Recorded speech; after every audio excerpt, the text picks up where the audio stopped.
ଆମ ଜଗା ଭାରି ବଢ଼ିଆ। ତାହାକୁ ଦୃଷ୍ଟି ଭେଦେ ଦେଖି ଯେ ସତ୍ୟ ପ୍ରାୟ ଉପଲକ୍ଷୀ, ସେ ରୂପ ଆତ୍ମାରେ ଶରୀର କଳ୍ପନା କରନ୍ତି ଯେ ନର। ତାହାଙ୍କ ବୋଲି ଜ୍ଞାନହୀନ ଏବେ ହୋ ମୁନି ଗଣେ ଶୁଣ, ସ୍ୱଭାବେ ଦୃଶ୍ୟ ବସ୍ତୁ ନୁହେଁ ଗୁଣ ଆବରି ଦେହ ବହେ।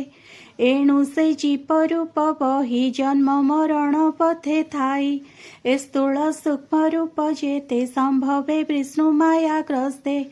ଆତ୍ମାରେ କଳ୍ପିତ ଶରୀର ଏ ତତ୍ତ୍ୱେ ବ୍ରହ୍ମର ବିଚାର, ମାୟା ମିଶ୍ରିତ ମତି ଯେବେ ନିରସ୍ତ ହୋଇ ଜ୍ଞାନ ଭାବେ, ତେବେ ଆତ୍ମାରେ ଆତ୍ମା ଦେଖି ନିର୍ମଳ ମହିମା ନିରେଖି।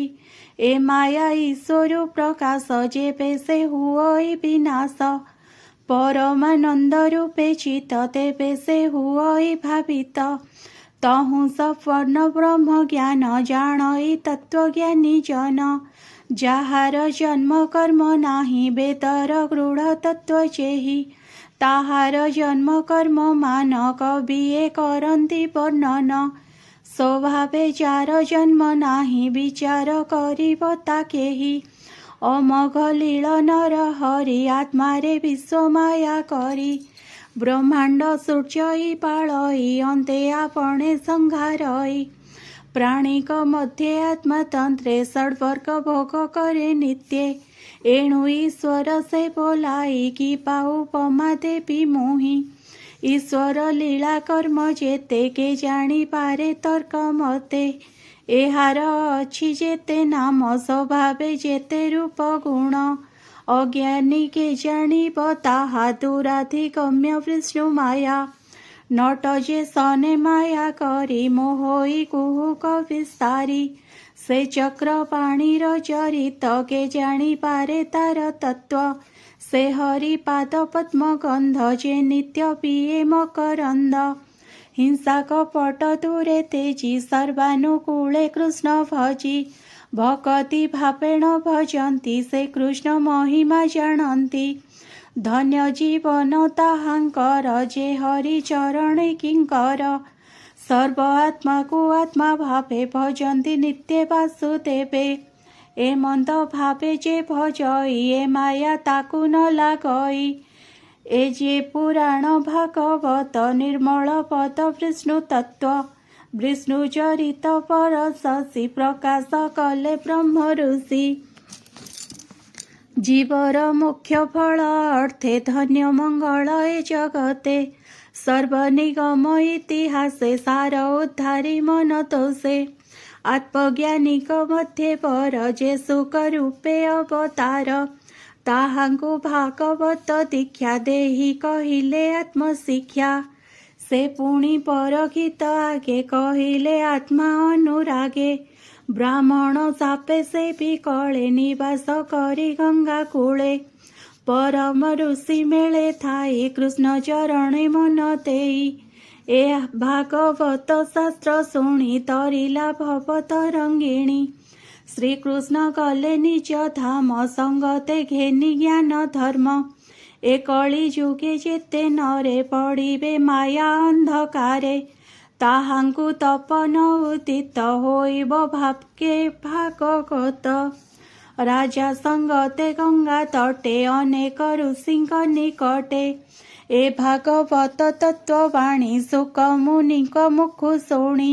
ଜାଣିଲି ସୁକ ଅନୁରାଗେ ଏବେ କହିବା ତୁମ୍ଭେ ଆଗେ, ଏ ଭାବେ ଚିନ୍ତି ନର ହରି ଘୋର ସଂସାରୁ ଯିବା ତରି। ବୋଲଇ ବିପ୍ର ଜଗନ୍ନାଥ ସୁଜନ ହିତେ ଭାଗବତ। ଇତି ଶ୍ରୀମଦ୍ଭାଗବତେ ମହାପୁରାଣ ପରମହଂସାୟା ସଂହିତାୟା ପ୍ରଥମ ସ୍କନ୍ଧେ ନୈମିଷୋପାଖ୍ୟାନ ଭଗବତ ତାର ବର୍ଣ୍ଣନମ୍ ନାମ ତୃତୀୟ ଅଧ୍ୟାୟ।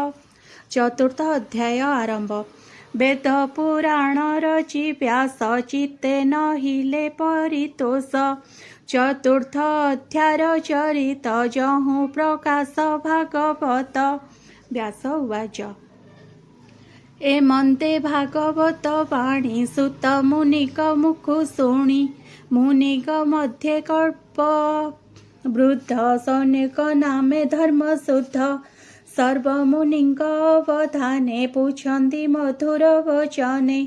शौनक उवाच हे सुत तुम्भे मायाधीर बकता जनमध्ये वर। जानवी तटे राजा आगे सुकजा कहिले सरागे। से कथा कह आंभ आग तुम्भे जे अट महाभाग। ए भागवत शास्त्र केबे व्यास रचिले केउं जुगे। काहार बोले कहीं बसी की भावे की हेतु उद्धेसी। सुक जे ताहांग कुमर समर दसी निर्विकार। एकांत मति रात्र दिने कृष्ण महिमा जार मने। निर्माया मृढ़ता प्रतीति लखी न पारे केही गति। ଯାହାର ଆଗମନ କାଳେ ଦେବ କନ୍ୟାଏ ଥିଲେ ଜଳେ। ସ୍ୱଭାବେ ନଗ୍ନ ତାଙ୍କୁ ଦେଖି ଧାଇଁଲେ ଲଜ୍ଜାକୁ ଉପେକ୍ଷି। ଦେଖିବା ଅର୍ଥେ ଜଳ ତଟେ ମିଳିଲେ ଶୁକଙ୍କ ନିକଟେ। ବ୍ୟାସଙ୍କୁ ତାଙ୍କ ପଛେ ଚାହିଁ ଜଳେ ପଶିଲେ ବେଗେ ଯାଇ। ସ୍ୱଭାବେ ଶେଷୁର ଯୁବତୀ ଜାଣନ୍ତି ସର୍ବ ପ୍ରାଣୀ ଗତି। ଦେଖି କନ୍ୟାଙ୍କ ମୃଢ଼ ଗତି ଚଞ୍ଚଳ ବ୍ୟାସଙ୍କର ମତି। ପୁଣି କ୍ଷଣକେ ପାଇ ଶାନ୍ତି କନ୍ୟାକୁ ଚାହିଁ ପଚାରନ୍ତି। ଅଇଲ ମୋର ପୁତ୍ର ଚାହିଁ କିମ୍ପା ପଶିଲ ଜଳେ ଯାଇ। ଏ କିସ ତୁମ୍ଭର ବ୍ୟବହାର ସେ ସୁକ ମୋହର କୁମର। ତରୁଣ ବୟସ ତାହାର ଏ ବୁଦ୍ଧ ଶରୀର ମୋହର। ବ୍ୟାସ ବଚନେ ନାରୀ ଗଣେ ତକ୍ଷଣେ ନମିଲେ ଚରଣେ। ବୋଲନ୍ତି ବ୍ୟାସ ମୁଖ ଚାହିଁ ସଂସାର ତାଙ୍କ ହୃଦେ ନାହିଁ। ସ୍ତ୍ରୀ ପୁରୁଷ ନ ଜାଣନ୍ତି ସମସ୍ତ ଏକ ଭାବେ ଚିନ୍ତି।